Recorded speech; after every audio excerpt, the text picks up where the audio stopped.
कभी न कभी आपके साथ भी ये हुआ होगा। घर का कोई फर्नीचर बाहर से चमकदार, मजबूत, बिल्कुल सॉलिड, लेकिन जैसे ही थोड़ा सा दबाया, क्रैक, और अंदर से पूरी लकड़ी राख की तरह बिखर गई। अरे भाई, ये क्या हो गया? सोचिए, जब बाहर से लकड़ी बिल्कुल सही दिख रही थी तो अंदर पूरी लकड़ी खा कौन गया, वो भी बिना आपको दिखाई दिए। इस रहस्यमयी कहानी का राज है दीमक। लेकिन असली मिस्ट्री ये नहीं कि दीमक लकड़ी खाती है। असली मिस्ट्री है इतना छोटा सा कीड़ा जो ठीक से दिखाई तक नहीं देता, इतनी सख्त लकड़ी को डाइजेस्ट कैसे कर जाता है। और जब साइंटिस्ट ने इसकी इन्वेस्टिगेशन की तो कहानी पहुंची सीधे दीमक के पेट के अंदर। 1920 के दशक में साइंटिस्ट L.R. क्लीवलैंड को शक हुआ, कहीं दीमक अकेले लकड़ी पचा ही नहीं रही। माइक्रोस्कोप में देखा तो कुछ वुड ईटिंग दीमकों के पेट में मौजूद थी एक पूरी माइक्रोस्कोपिक दुनिया, जिसमें माइक्रोस्कोपिक प्रोटिस्ट्स भी थे। लेकिन सवाल था, क्या ये बस पेट में रह रहे हैं या लकड़ी से न्यूट्रिशन हासिल करने में मदद भी कर रहे हैं? इसलिए क्लीवलैंड ने एक्सपेरिमेंट किया। कुछ दीमकों से इन इंटेस्टाइनल प्रोटिस्ट्स को हटाया गया और यही कहानी पलट गई। इन प्रोटिस्ट्स के बिना सेल्यूलोज रिच फूड पर सरवाइव करने और उसे इस्तेमाल करने की उनकी एबिलिटी बुरी तरह प्रभावित हुई, और सूटेबल प्रोटिस्ट्स दोबारा एस्टेब्लिश होने पर ये एबिलिटी फिर इम्प्रूव हो सकती थी। यानी अब शक के पीछे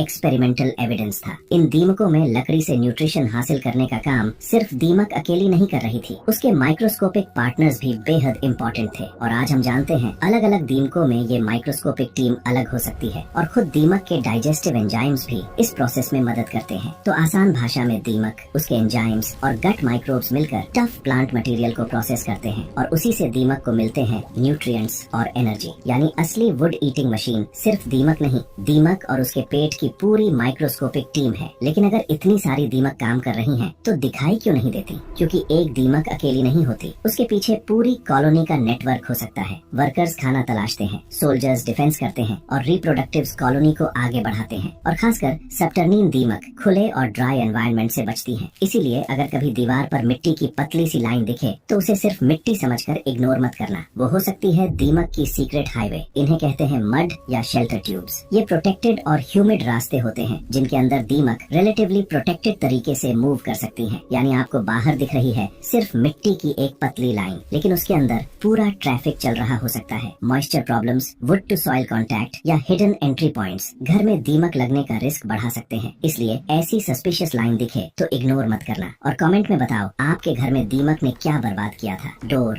बेड, अलमीरा या कुछ और।